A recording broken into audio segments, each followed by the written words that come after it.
You ask Tiger to solve.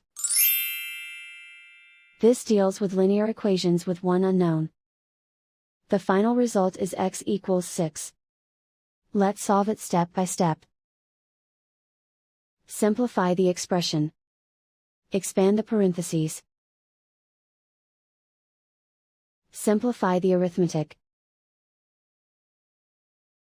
Combine like terms.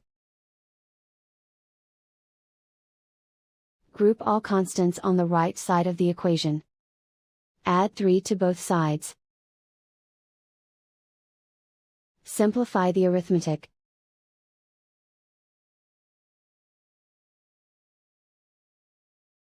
Isolate the x.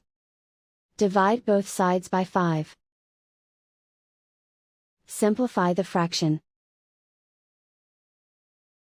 Find the greatest common factor of the numerator and denominator. Factor out and cancel the greatest common factor. And so the final result is x equals 6.